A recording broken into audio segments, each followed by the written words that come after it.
how many times did you have to go to prison before you got to the age of 20? And each time you went to prison, were you always prepared for the worst? And any remorse when you're locked out of the normal world? Do you feel, oh, I will never do this again? And at what point? Yeah, I was locked up 1, 2, 3, 4, about 5 times before I got to 19, 20. Twice in institution schools at the age of 9, 14. Then when you get to about 17, 18, you're locked up in prison. It's no more, it's no longer just schools, institutional schools, it's prison. So it's about five terms. As far as remorse is concerned, no, you feel nothing. The only thing is that you're sorry that you've been caught. You're sorry that you're finding yourself in a situation of being in prison.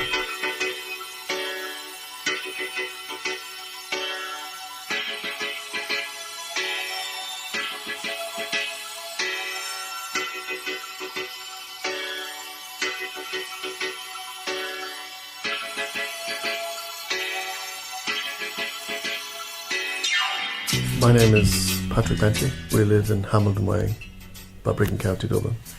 I'm married to my wife, Sharon, and you're very welcome to come and interview us today. Looking forward to it.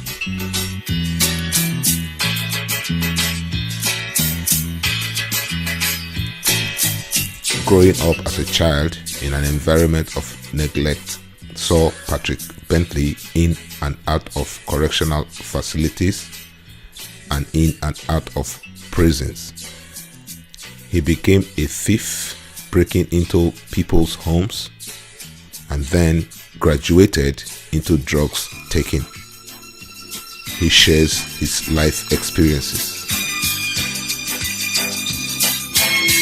We grew up in a time which would be the end of the 60s coming into the 70s in Ireland, which would be scary, it's just up the road. But we would have been in very dysfunctional home where there was 8 of us.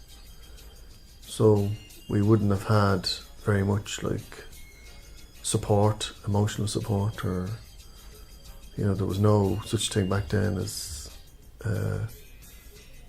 your father bringing you for walks or interacting with you or bringing you to school, bringing you home.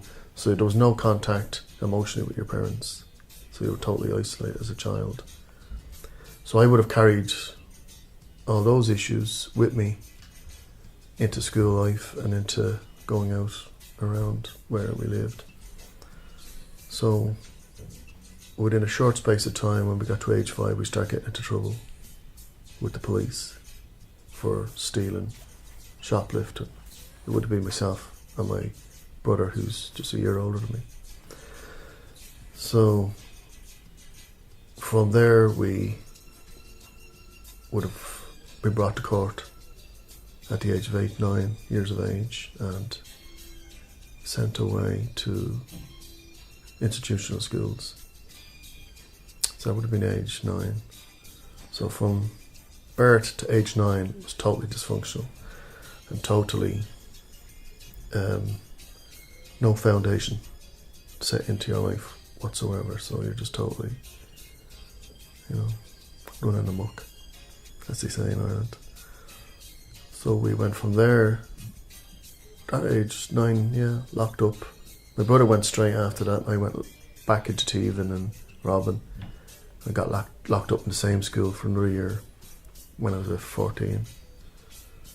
And from 14 into teenage years, we were into teenage years, it was more the same, getting locked up in prison, and real prison like, where Mountjoy and St. Pat's for more theft. And so by the time I got to a young man of 19 years of age, I had a string of abuse, crime, no schooling, no nothing. So no future, it seemed. I had no future ahead of me. So that was the first 19 years of my life. And relationships were always dysfunctional as well.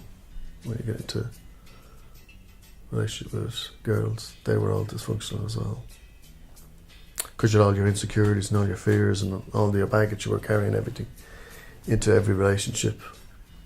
But the thing I always feel when I look back is that you never realise that you're like that. You know, you're just like that. So you've been shaped a certain way in life with your issues, and you've been created into a person that is so far removed from the person that you were supposed to be in life. So you're just a lost identity, really, going through life. So that was the first 20 odd years.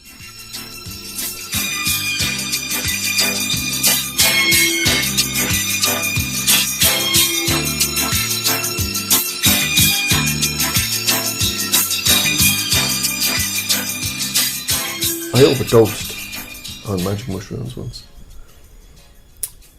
When you get magic mushrooms, if you don't take them straight away, you have to dry them out and take them. That's what you do. You dry them out and then you take them. What happened to me was once I dried them out and it looked like it was only 25. But when they dried it was actually 150. So I took 150 instead of 25. I knew there was something wrong within 10 minutes because it takes about an hour to come up on them. And they came up after about 5 minutes. So if I come up 5 minutes after taking them instead of an hour, there was something seriously wrong. And went into a panic and ended up seeing buildings melting in front of me. Could you only imagine seeing a building melt in front of you? And I looked at my hand, I thought my hand was melting. So I thought my body was going to melt next. And I just went ballistic. Unbelievable. Ended up hitting people in the street. And ended up stripped off at the back of a harbour in Skerries, drowned into the sea. And some guy came around for a walk, saw me, pulled me over. He went to a party that night and he said, in all his life with drugs, he was into drugs, he never saw anybody as bad as me. Anybody, anywhere close. That's how bad I was. But I survived. Another one. So drugs sort of fizzled out then after that. That's all there was in the drug scene was LSD or hash. There was no such thing as what you have today. So that fizzled out and I sort of got away from it and started working a bit and started to try and seek a bit of stability. That was around 1985. So now we're sort of searching to try and get out of the life I lived.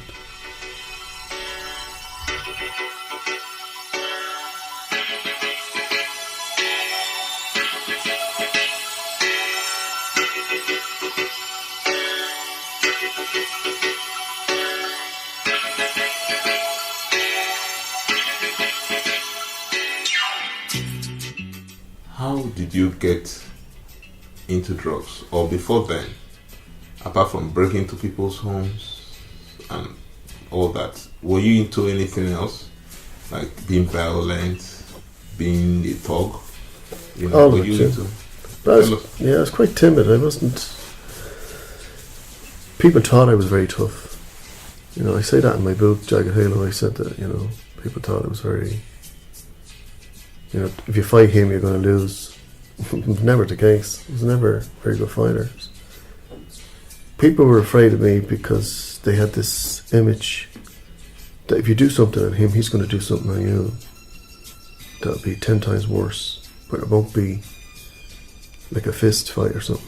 He'll do something. He'll damage you. He'll do something to your home. He'll do something to you. So that was the image that people were quite afraid. You know, there was a guy who owned a kung fu whole set up out in Skerries, very well known. People feared him and feared that gang. But he once said about me, he says, that I was the one that he was most afraid of in the whole town, even though I was no good of a fighter. because he felt he was capable of doing stuff, you know. He'd probably burn my house down or something when I'm in bed. So it's always that sort of image of you. And yeah.